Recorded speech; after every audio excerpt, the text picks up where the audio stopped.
नमस्कार, मैं हूं अजय कुमार। लगातार न्यूज नेशन पर आप देख रहे हैं कुलभूषण जाधव के जजमेंट को लेकर हमारी एक खास पेशकश। और इस वक्त मैं मौजूद हूं इंटरनेशनल कोर्ट ऑफ जस्टिस के ठीक सामने। अब से बस 3 घंटे बाद, जी हां 3 घंटे बाद जजमेंट पढ़ा जाएगा और उसके साथ पता चलेगा कि कुलभूषण जाधव के मामले में इंटरनेशनल कोर्ट ऑफ जस्टिस का रुख क्या है। भारत ने अपनी मजबूत दावेदारी प्रस्तुत की है और भारत का यह मानना है कि पाकिस्तान की तरफ से कुलभूषण जाधव को गैर कानूनी तरीके से रखा जा रहा है। इसके साथ साथ भारत ने यह भी प्रस्तुत किया है इंटरनेशनल कोर्ट ऑफ जस्टिस में कि काउंसलर एक्सेस, जो कि वियना कन्वेंशन का बुनियादी अधिकार है, उस अधिकार को भी नहीं दिया जा रहा कुलभूषण जाधव को, यानी कि उस बुनियादी अधिकार से भी उन्हें वंचित रखा जा रहा है। इसके अलावा जिस सैन्य अदालत में कुलभूषण जाधव का ट्रायल हुआ, जिसके जरिए उन्हें मौत की सजा सुनाई गई, जो 2017 में इंटरनेशनल कोर्ट ऑफ जस्टिस ने उस पर तथाकथित तौर पर रोक लगाई और कहा कि जब तक फैसला नहीं आ जाता तब तक फांसी की सजा को मुकल्लम नहीं किया जा सकता, उस फैसले को लेकर भी भारत ने जो पुनर्विचार याचिका डाली है उस पर भी आज सुनवाई हो सकती है। इसके साथ साथ आज एक और महत्वपूर्ण बात हुई है। कुख्यात आतंकी नामचीन, जो कि अमेरिका के टेरर लिस्ट में शामिल है, हाफिज सईद, उसे आज न सिर्फ हाउस अरेस्ट किया गया बल्कि उसे आज कोट लखपत जेल भी भेज दिया गया है। जुडिशियल कस्टडी में हाफिज सईद को भेजा गया है। इसमें कोई शक नहीं कि भारत इसकी मांग लगातार करता चला आ रहा है, लेकिन अब तक 4 बार हाफिज सईद को जुडिशियल कस्टडी में नहीं लेकिन हाउस अरेस्ट में जरूर रखा गया है और एक बार इससे पहले जुडिशियल कस्टडी में मुंबई पर हुए आतंकी हमले के संबंध में भी रखा गया था। ऐसा माना जा रहा है कि अमेरिकी यात्रा से पहले पाकिस्तान के प्रधानमंत्री इमरान खान पाकिस्तान की नेक नियति दुनिया के सामने रखना चाहते हैं और इसलिए हाफिज सईद की गिरफ्तारी हुई है। इन तमाम खबरों पर लगातार हम बने हुए हैं, लेकिन उससे पहले आइए आपको बताते हैं कि हिंदुस्तान के बेटे के बारे में आज क्या होने जा रहा है। जी हाँ, 125 करोड़ हिंदुस्तानी आज सांस थामे 3 घंटे बाद सिर्फ इस फैसले का इंतजार कर रहे हैं कि हिंदुस्तान का बेटा सुरक्षित वापस कब हिंदुस्तान वापस लौटेगा। कुलभूषण जाधव को जिस तरीके से मार्च 2016 में गिरफ्तार किया गया था, वो अपने आप में दुनिया में एक नजीर है कि मानवाधिकार का हनन कितने बड़े पैमाने पर पाकिस्तान में किया जा रहा है। आइए आपको दिखाते हैं अब तक क्या हुआ है इस मामले पर।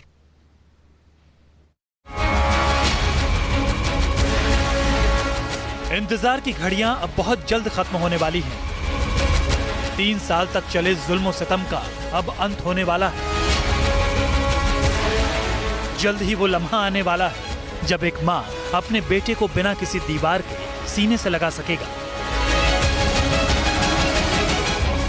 जब एक पत्नी अपने सुहाग को गर्व से माथे पर सजा सकेगी।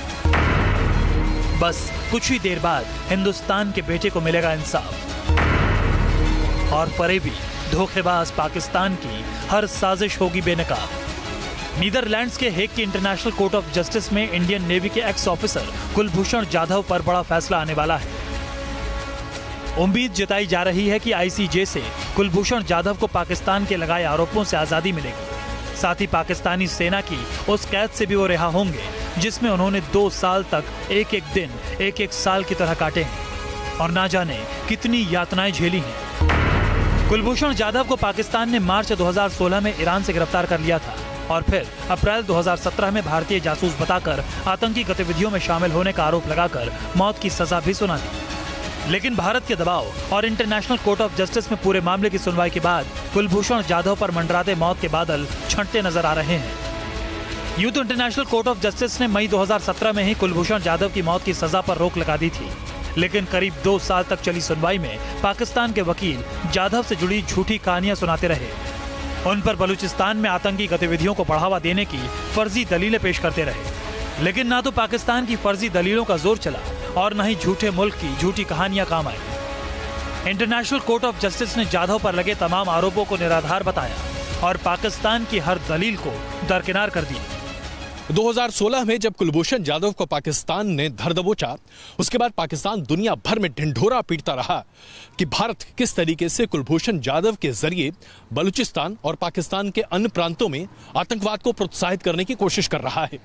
उसके बाद तो हद तब हो गई जब पाकिस्तान की सैन्य अदालत ने कुलभूषण जाधव को मौत की सजा सुना दी। ऐसे में 2017 में भारत ने इंटरनेशनल कोर्ट ऑफ जस्टिस का दरवाजा खटखटाया और अपनी दलील सामने रखी। इंटरनेशनल कोर्ट ऑफ जस्टिस ने यह माना कि पाकिस्तान ने सभी नियम और कायदे कानून का उल्लंघन किया है और ऐसे में इससे पहले की बात आगे बढ़े, सुनवाई हो, सबसे पहले कुलभूषण जाधव की फांसी पर इंटरनेशनल कोर्ट ऑफ जस्टिस ने यहीं इसी जगह पर रोक लगाई और वो मामला अब हमारे सामने है। भारत आईसीजे में कुलभूषण जाधव मामले पर जिस मजबूती से अपना पक्ष रखता आया है, उससे उम्मीद जताई जा रही है कि पाकिस्तान कुलभूषण जाधव को ज्यादा वक्त तक कैद में नहीं रख पाएगा। लेकिन हिंदुस्तान समेत पूरी दुनिया ये देखना और सुनना चाहती है कि हमेशा आतंक को पालने पोसने वाले पाकिस्तान को आईसीजे क्या लताड़ लगाती है। 17 जुलाई दोपहर 3 बजे से लेकर 4 बजे के बीच न सिर्फ 125 करोड़ हिंदुस्तानी इंटरनेशनल कोर्ट ऑफ जस्टिस की तरफ देख रहे होंगे, बल्कि पूरी दुनिया इस बात को परख रही होगी कि international court of justice Kulbhushan Jadhav के मामले पर क्या फैसला सुनाती है। इसमें कोई शक नहीं है कि फांसी की सजा जो पाकिस्तान की सैनिक अदालत ने दिया है, उस पर फिलहाल रोक लगाई गई है इंटरनेशनल कोर्ट ऑफ जस्टिस के द्वारा। लेकिन पाकिस्तान के खिलाफ क्या क्या सख्त टिप्पणियां इंटरनेशनल कोर्ट ऑफ जस्टिस करता है, इसका इंतजार हर किसी को है। और वो इसलिए क्योंकि दुनिया जानती है कि आज एक ऐसा मुल्क है पूरी दुनिया भर में जो आतंकवाद को न सिर्फ प्रोत्साहित करता है बल्कि उसे प्रायोजित भी करता है। अगर ऐसा नहीं है तो आज FATF की ग्रे लिस्ट में पाकिस्तान क्यों है? क्यों बार बार उसे ये चेतावनी दी जाती है कि वो ब्लैक लिस्ट में डाल दिया जाएगा और दुनिया में कोई भी देश उसे ऋण नहीं देगा? दुनिया जानती है कि आज पाकिस्तान आतंकवाद के मुद्दे पर चारों तरफ से घिरा हुआ है, लेकिन इंटरनेशनल कोर्ट ऑफ जस्टिस से कुलभूषण जाधव के मामले पर की गई हर टिप्पणी पर हर किसी की नजर होगी, क्योंकि ये अदालत तय करेगी कि कैसे पाकिस्तान में न सिर्फ मानवाधिकार का हनन किया जाता है, बल्कि पाकिस्तान एक हिंदुस्तानी नागरिक के साथ किस बर्बरता के साथ व्यवहार कर रहा है। जाहिर है कुलभूषण जाधव केस में पाकिस्तान की अब तक जो किरकिरी हुई है, उसने दुनिया के मंच पर इस दगाबाज मुल्क की साख को और भी कमजोर किया है। लेकिन पाकिस्तान को शायद अभी भी इंटरनेशनल कोर्ट ऑफ जस्टिस के हथौड़े का इंतजार है, जो उसकी ताबूत में आखिरी कील ठोकेगा। नीदरलैंड्स के हेग से अजय कुमार के साथ टीम न्यूज नेशन। इसमें कोई शक नहीं है कि इंटरनेशनल कोर्ट ऑफ जस्टिस के द्वारा जैसे ही काउंसलर एक्सेस को लेकर फैसला आएगा और उसके साथ साथ अगर फांसी की सजा जो कुलभूषण जाधव को सुनाई गई है उस पर भी रीट्रायल की बात सामने आती है, तो इससे बड़ी जीत हिंदुस्तान की नहीं हो सकती। लेकिन आइए जरा अब आपको इंटरनेशनल कोर्ट ऑफ जस्टिस की कुछ खास बातें आपके सामने रखते हैं। इंटरनेशनल कोर्ट ऑफ जस्टिस का गठन 1945 में हुआ था, लेकिन इसकी सोच दरअसल 1890 में शुरू हुई थी, जब इसका गठन 1907 में रशिया के जार निकोलस II की पहल पर किया गया था। लेकिन चूंकि उस वक्त पहला विश्व युद्ध शुरू हो चुका था, इसलिए बहुत ज़्यादा इस पर बढ़त न हो पाई और इसे कहा गया इंटरनेशनल कोर्ट ऑफ आर्बिट्रेशन। लेकिन अब इंटरनेशनल कोर्ट ऑफ जस्टिस के तौर पर इसे जाना जाता है, जो कि संयुक्त राष्ट्र का एक अहम अंग है। गौर करने वाली बात यह है कि संयुक्त राष्ट्र के ज़्यादातर जो मुख्य दफ्तर हैं वो न्यूयॉर्क में हैं, लेकिन सिर्फ एक यानी कि न्यायपालिका इंटरनेशनल कोर्ट ऑफ जस्टिस यहाँ द हेग में है, जिसकी अपनी विशेषता है। तो आइए जरा अब आपको बताते हैं कि 187 देश जो इंटरनेशनल कोर्ट ऑफ जस्टिस पे अपनी आस्था रखते हैं वो ऐसा क्यों करते हैं।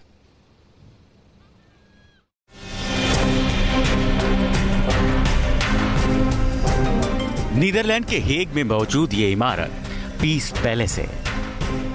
ये पता है दुनिया की सबसे बड़ी अदालत का, और यही हो रही है कुलभूषण जाधव के केस की सुनवाई।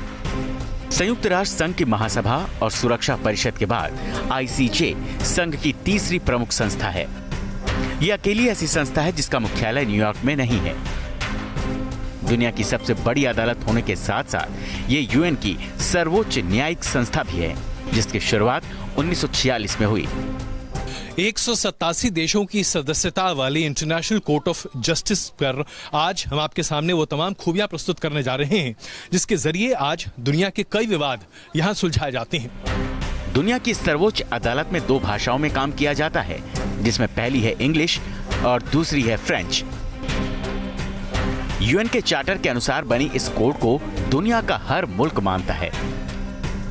यूएन के इंटरनेशनल कोर्ट ऑफ जस्टिस ने 1922 में लीग ऑफ नेशंस द्वारा स्थापित अंतर्राष्ट्रीय न्याय के स्थायी न्यायालय की जगह ली है। 1922 से 1940 तक अंतर्राष्ट्रीय न्याय के स्थायी न्यायालय के सामने लगभग 60 केस आए थे, लेकिन दूसरे विश्व युद्ध के बाद इस न्यायालय को डिसॉल्व कर दिया गया और 18 अप्रैल 1946 को इसकी जगह आईसीजे ने ले ली। आईसीजे मूल रूप से दो भूमिकाएं निभाता है। दो देशों के बीच विवाद का निपटारा करना और यूएन द्वारा मांगे जाने पर न्यायिक मामलों में राय देना। यह अदालत क्रिमिनल केस को नहीं सुनती। यह अदालत केवल दो देशों के बीच विवाद का ही निपटारा करती है, न कि किसी इंडिविजुअल का। छुट्टी के दिनों को छोड़कर ये अदालत साल के सभी दिन काम करती है, जिसका खर्चा संयुक्त राष्ट्र संघ उठाता है। 1980 के बाद किसी भी अंतर्राष्ट्रीय विवाद को निपटाने के लिए इस न्यायालय का इस्तेमाल तेजी से बढ़ा है। दूसरे विश्व युद्ध में दुनिया ने भयंकर तबाही देखी थी। जर्मनी और इटली के विनाश के बाद ये जंग खत्म हुई थी और दुनिया ने हिटलर और मुसोलिनी की मौत देखी।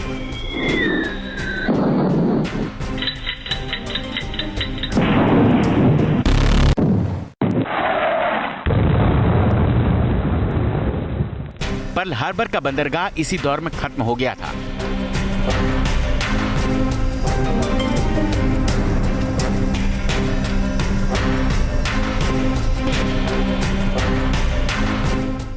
तो नागासाकी और हिरोशिमा पर परमाणु बम से हमला भी इसी दौर में हुआ था।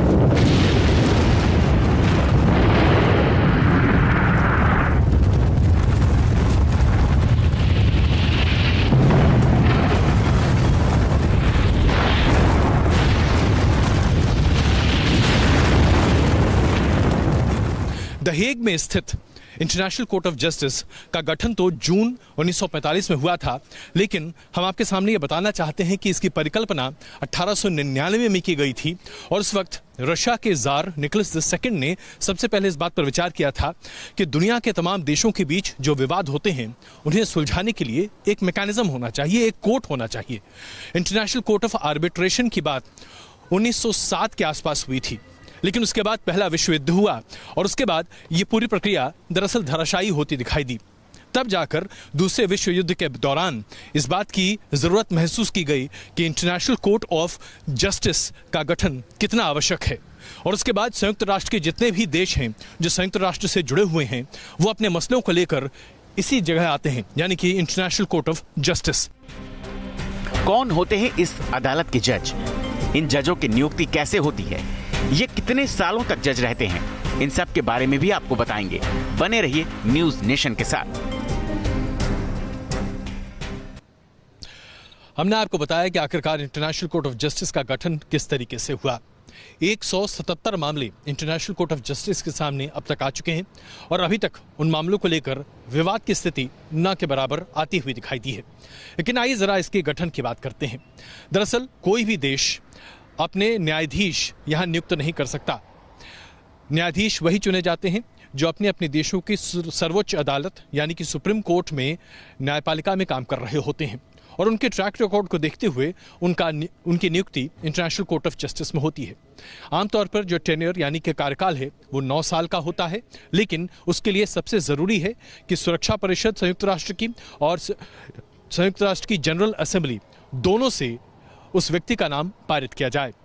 ऐसे में हम ये गर्व के साथ कह सकते हैं कि हिंदुस्तान ने न सिर्फ मुख्य न्यायाधीश इंटरनेशनल कोर्ट ऑफ जस्टिस को दिया है, बल्कि अब तक 4 जज यहां न्यायाधीश के तौर पर काम कर चुके हैं और अभी भी दलबीर भंडारी, भारतीय जज जो सुप्रीम कोर्ट में भारत में काम किया करते थे जज के तौर पर, वो यहां पर इंटरनेशनल कोर्ट ऑफ जस्टिस में पिछले 7 साल से जजशिप कर रहे हैं।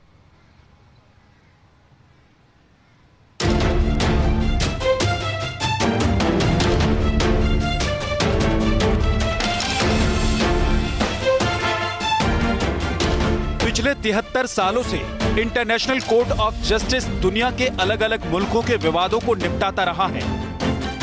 दुनिया के किसी भी इलाके में 2 देशों के बीच सीमा का विवाद हो, समंदर में किसी द्वीप पर कब्जे को लेकर कोई विवाद हो, किसी संधि में किसी शर्त को लेकर कोई विवाद हो, हर बार दुनिया आईसीजे की तरफ देखती है। संयुक्त राष्ट्र संघ की महासभा या फिर सुरक्षा परिषद को जब किसी कानूनी विवाद पर राय लेनी होती है तो वो आईसीजे से ही मशवरा लेते हैं। पते की बात यह है कि इंटरनेशनल कोर्ट ऑफ जस्टिस में जजों की नियुक्ति राष्ट्रों के द्वारा नहीं की जाती, बल्कि अलग अलग देशों के सर्वोच्च अदालत में काम कर रहे जज की नियुक्ति यहाँ पर होती है उनके काम करने की वजह से और उसके साथ साथ जिस तरह से उन्हें समर्थन मिलता है संयुक्त राष्ट्र की जनरल असेंबली और सिक्योरिटी काउंसिल में।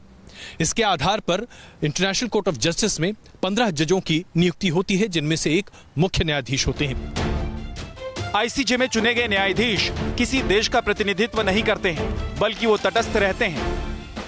15 जजों की नियुक्ति में भौगोलिक संतुलन रखा गया है। 3 जज अफ्रीका से चुने जाते हैं, 3 जज एशिया से चुने जाते हैं, 5 जज पश्चिमी यूरोप से चुने जाते हैं, 2 जज लैटिन अमेरिका और कैरिबिया से होते हैं, 2 जज पूर्वी यूरोप से चुने जाते हैं।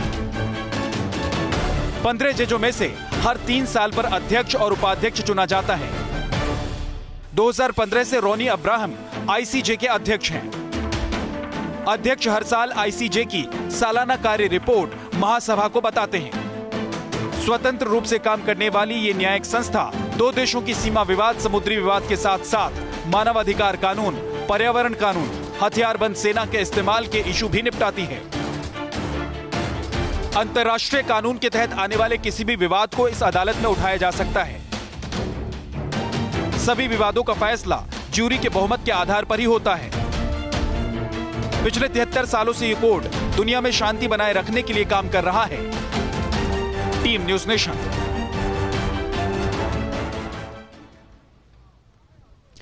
आमतौर पर ज्यूरी की संख्या 15 जजों की होती है, लेकिन इस बार इत्तेफाक है कुलभूषण जाधव के मामले में, जहां 16 ज्यूरी हैं। और वो इसलिए क्योंकि भारत के जज दलवीर भंडारी भी उस ज्यूरी पैनल में शामिल हैं। इसलिए पाकिस्तान के 2 नुमाइंदे मौजूद हैं इस ज्यूरी पैनल में। इसके साथ साथ हम आपको ये भी बताना चाहते हैं कि ये पहला मौका है 1945 से लेकर अब तक कि कोई भी P5 यानी कि परमानेंट 5 नेशंस जो कि सुरक्षा परिषद के हिस्से हैं, उनमें से किसी भी देश का एक भी जज इस बार पैनल पर नहीं है। और वो इसलिए क्योंकि ब्रिटेन के जज को डिस्प्लेस किया है हमारे जज ने, यानी कि हिंदुस्तान के जज दलबीर भंडारी ने। उनकी दोबारा नियुक्ति हुई है और दोबारा नियुक्ति होने के लिए आवश्यक था कि हिंदुस्तान के जज को सुरक्षा परिषद और उसके साथ साथ जनरल असेंबली से अनुमोदन मिले। ब्रिटेन को भी सुरक्षा परिषद से अनुमोदन मिला, लेकिन जनरल असेंबली से यह अनुमोदन नहीं मिल पाया। ऐसे में यह पहला मौका है, दुनिया में यह पहली बार हुआ और इंटरनेशनल कोर्ट ऑफ जस्टिस में पहली बार हुआ है कि कोई भी सुरक्षा परिषद में शामिल देश का जज आईसीजे का पार्ट नहीं है।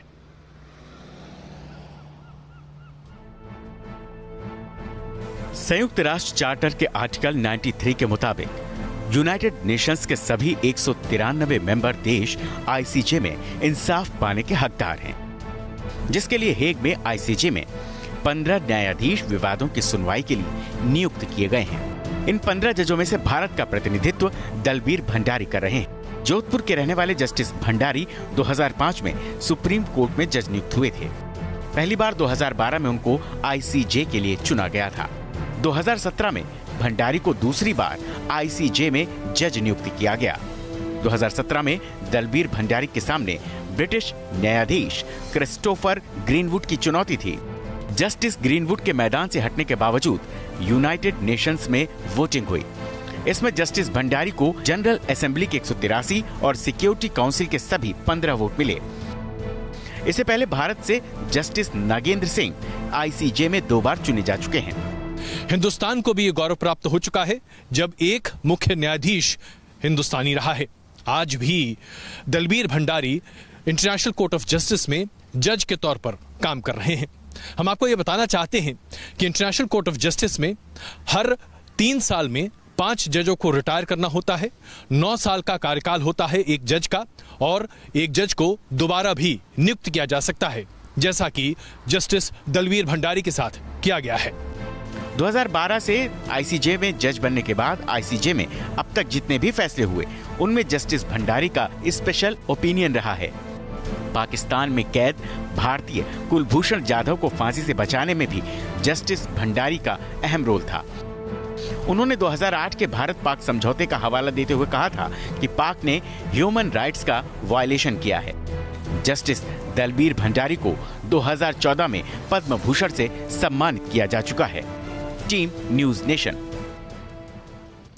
न सिर्फ इंटरनेशनल कोर्ट ऑफ जस्टिस, सुरक्षा परिषद जो इसकी संयुक्त राष्ट्र की अहम बॉडी है उससे मशवरा देती है, बल्कि अब तक 177 फैसले भी सुना चुकी है। इसमें कई ऐसे महत्वपूर्ण फैसले हैं जिसने अंतर्राष्ट्रीय युद्ध जैसी परिस्थितियों को भी ने उसका निस्तारण किया है या उसे सुलझाने में अहम भूमिका निभाई है। आइए अब आपको दिखाते हैं कुछ ऐसे महत्वपूर्ण फैसले जिसकी वजह से आज दुनिया में शांति बहाल है।